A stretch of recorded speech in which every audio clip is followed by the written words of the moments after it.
Hey YouTube, this is Prometheus giving you more than the meta. So guys, I want to go ahead and share with you a play that I've been using online for years, and it is just as effective today as it has in the past. And that particular play is the Y sail. Now you can find the Y sail out of the Arizona Cardinals, Cleveland Browns, Miami Dolphins, New England Patriots, and the San Francisco 49ers.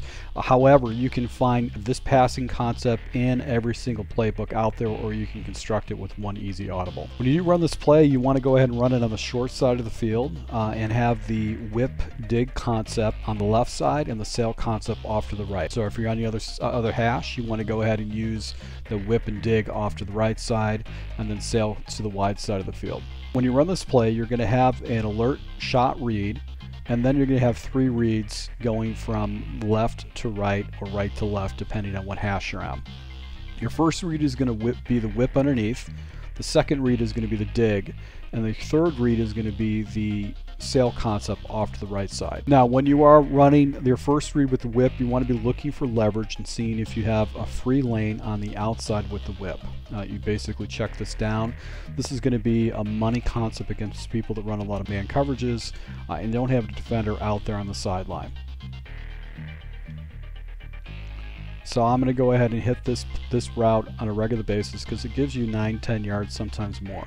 It's also really good down in the red zone. If a guy runs man coverages against you, you can get an easy touchdown. Your second read is going to be the dig over the whip concept, and essentially you're going to look for any kind of defender that floats into that area, and if it's wide open, you want to hit that. So we're going to be looking for the whip underneath, but you can see the dig is going to be wide open over the top.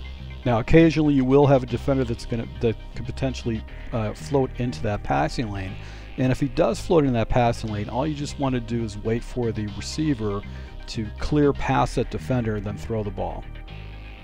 That can be a very easy completion for you and get first downs. Now your third read is going to be the sail concept on the left side. It's going to be a high-low concept where you're going to look high-low and try to put the defender in conflict in who they're going to cover. So really what we're doing is we're just going to go ahead and see if we can hit that high concept and then check it down to the low if the defender floats up into the high concept. So right here you can see the flat is wide open. I'm going to check it down and pick up the 9 yards. Conversely, what you can do is you can freeform pass above the defender that's in conflict. Now anytime I see press coverage against my wide receivers, I'm giving myself an alert so that I've got an opportunity for a one-play touchdown. So essentially what I'm doing is I'm going to be looking at the safety, and I'm going to determine if the safety is going to defend that deep route. And if he doesn't slide up and play that deep route by Brown, I'm going to go ahead and take a shot up for the 50-50 ball. So you can see the safety comes down, there's no one over the top, and I'm just going to go ahead and lob that pass up, aggressive catch it if I can, and try to come down with it in the end. So what you're doing is you're checking the safety, and if the safety doesn't fall back, you can go ahead and take that 50-50 ball up top and get your opportunity for a one-play touchdown. You want to pay attention to where you're at on the field, because if you're inside the 40-yard line, you might not have enough real estate to complete the ball in the red zone. So make sure you don't take these shot plays inside the 40, because you just won't have enough area for you to be able to get that ball in the end zone correctly. One of the things I love about this play is that it is great against people that like to spam a lot of man coverages. So a lot of players online nowadays have been using man coverages just because it's just an easy defense to run. You don't get yourself in a lot of trouble. But because of that whip and dig concept, it's very hard to stop this play, because essentially their user can't be in multiple places at once. Another adjustment I like to do too is I like to go and smoke up my outside receiver. That gives me a very fast read if my opponent is blending either man or zone coverages. And if he's doing that, I'll just check it down to the smoke route and pick up the easy yards. Now, you do want to watch out for cover 3 buzz, especially if you have the buzz defender, the safety that actually is on the side of the whip dig concept that we're passing to. You can misread that, so if you're not making your reads correctly, that safety can fall down into that passing lane, and obviously just go ahead and shut down your drive dead.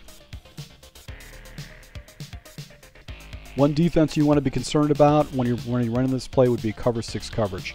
Cover 6 is got some freaky releases, and it might be a little bit difficult to read, especially if you're running match coverage, so you want to be conscious of that.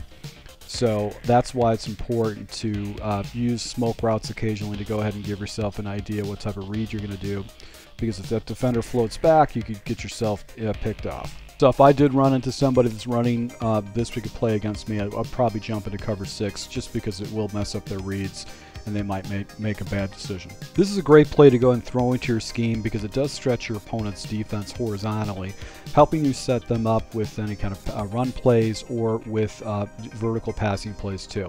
I'll be breaking down this play and a more extensive breakdown at my Patreon, but once again guys, thank you for your support. Until next time.